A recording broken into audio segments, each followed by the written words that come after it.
Assalamualaikum warahmatullahi wabarakatuh.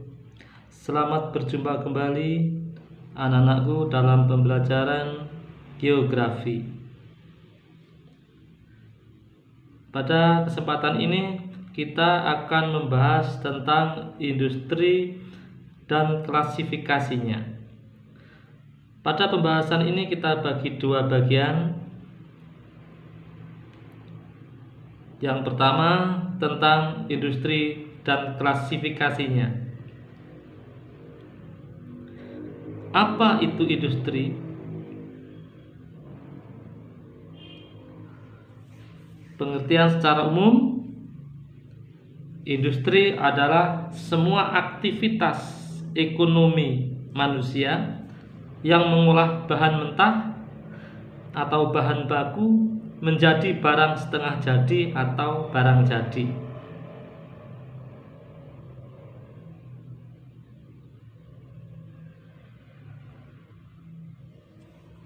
Adapun klasifikasi industri berdasarkan kriteria masing-masing.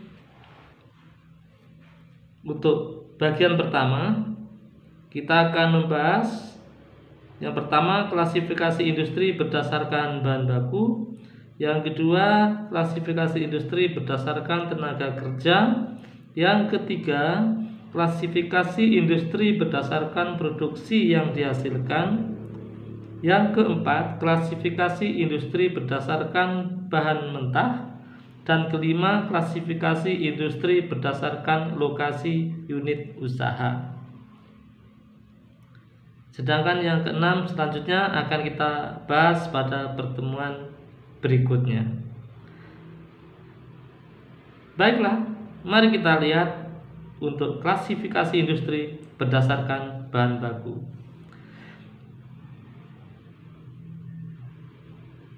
Industri berdasarkan bahan bakunya ada tiga: industri ekstraktif, industri non ekstraktif, dan industri fasilitatif. Industri ekstraktif yaitu industri yang bahan bakunya diperoleh langsung dari alam. Contoh hasil-hasil industri bahan bakunya dari pertanian.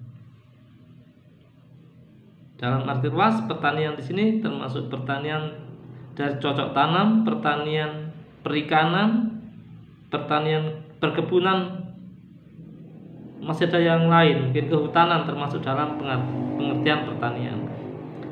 Jadi semua yang dihasilkan dari pertanian dijadikan industri, jadikan bahan baku industri, termasuk dalam industri ekstraktif. Yang kedua, industri non ekstraktif, industri yang mengolah lebih lanjut hasil-hasil industri lain. Misalnya industri kayu lapis, industri pemintalan, industri kain misalnya. Ini karena mengambil dari industri yang lain. Yang ketiga, industri fasilitatif atau disebut juga industri tersier. Nanti ada pembagian lagi, industri tersier sama. Industri fasilitatif ini sifatnya menjual jasa layanan. Contohnya industri perbankan, perdagangan, industri pariwisata. Berikutnya kita lihat klasifikasi industri berdasarkan tenaga kerja. Ada 4 berdasarkan tenaga kerja: industri rumah tangga, industri kecil, industri sedang, dan industri besar. Industri rumah tangga, industri yang menggunakan tenaga kerja kurang dari 4 orang. Ini biasanya dikerjakan oleh anggota keluarga. Yang kedua, industri kecil, industri yang jumlah tenaga kerjanya 5 sampai dengan 19 orang. Industri sedang, industri yang jumlah tenaga kerjanya 20 sampai 99 orang. Contohnya industri konveksi. Ini butuh tenaga kerja yang cukup banyak. Berikut industri besar, industri dengan jumlah tenaga kerjanya lebih dari 100 orang.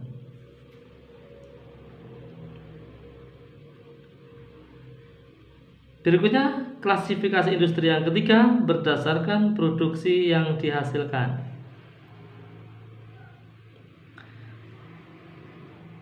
Yaitu ada industri primer, industri sekunder, dan industri tersier. Apa itu industri primer? Industri yang menghasilkan barang atau benda yang tidak perlu mengolah lebih lanjut. Tidak perlu pengolahan lebih lanjut, maksud saya. Jadi barang itu atau benda itu sudah dihasilkan atau dibuat, langsung bisa dinikmati oleh konsumen. Contoh industri anyaman, industri konveksi. Yang kedua, industri sekunder, industri yang menghasilkan barang atau benda yang membutuhkan pengolahan lebih lanjut. Misalnya industri pemintalan benang. Ini benang bisa diolah lagi, nanti akan menjadi kain, mungkin seperti itu contoh yang mudah kita lihat. Misalnya industri baja, misalnya baja bisa diolah lagi menjadi bentuk-bentuk yang lain. Industri tersier berikutnya, industri yang hasilnya tidak berupa barang atau benda yang dapat dinikmati, tetapi industri ini merupakan industri jasa, industri angkutan misalnya, industri perdagangan, sama seperti tadi dengan industri fasilitatif. Berikutnya kita lihat yang keempat, klasifikasi industri berdasarkan bahan mentah. Ada industri pertanian, ada industri pertambangan, ada industri jasa. Industri pertanian, industri yang mengolah bahan mentah diperoleh dari kegiatan pertanian.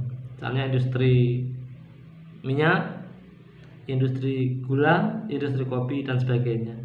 Yang kedua, berdasarkan bahan mentah. Yang kedua, industri pertambangan, yaitu industri yang mengolah bahan mentah berasal dari hasil tambang. Contohnya industri semen, industri baja, dan lain-lain. Yang ketiga, industri jasa, industri yang mengolah jasa layanan yang dapat mempermudah dan meringankan beban masyarakat, tetapi menguntungkan. Contoh industri perbankan, tadi sama dengan industri fasilitatif ya. Ini industri perdagangan, misalnya industri transportasi, termasuk industri seni dan hiburan, ini dalam industri jasa. Baik, kita akan lanjutkan untuk yang kelima, klasifikasi industri berdasarkan lokasi unit usaha. Yang pertama, industri berorientasi pada pasar, market oriented industry.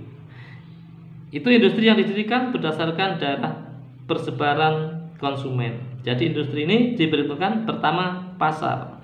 Jadi industri harus dekat dengan pasar. Alasannya mungkin karena barang yang diproduksi itu barang-barang model, misalnya seperti itu. Mungkin alasan lagi karena bahan bakunya mudah aus, mudah rusak. Jadi industri ini orientasinya pada pasar. Yang kedua, industri berorientasi pada tenaga kerja, employment oriented industry. Industri ini mendekati atau didekatkan dengan pemusatan penduduk. Alasan mengapa demikian? Karena membutuhkan tenaga kerja yang cukup banyak. Yang ketiga, industri berorientasi pada pengolahan, supply oriented industry. Industri yang didirikan dekat atau di tempat pengolahan.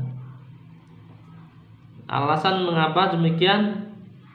Alasan yang pertama, mungkin bahan bakunya ini kalau biaya angkutnya lebih mahal dibandingkan bahan jadinya atau barang jadinya, sehingga industri ini harus dekat bahan bakunya atau di tempat pengolahan. Contoh industri semen misalnya.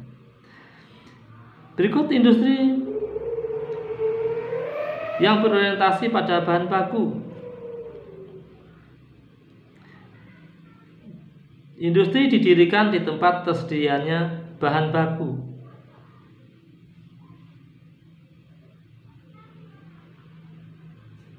Misalnya industri konveksi, industri tekstil, industri pengalengan ikan. Nah, ini dekat bahan baku.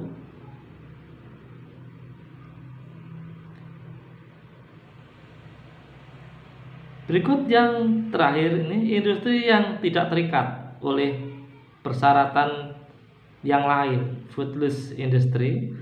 Industri ini tidak terikat oleh syarat-syarat di atas, jadi bebas di mana saja. Ya, mengapa demikian? Karena industri ini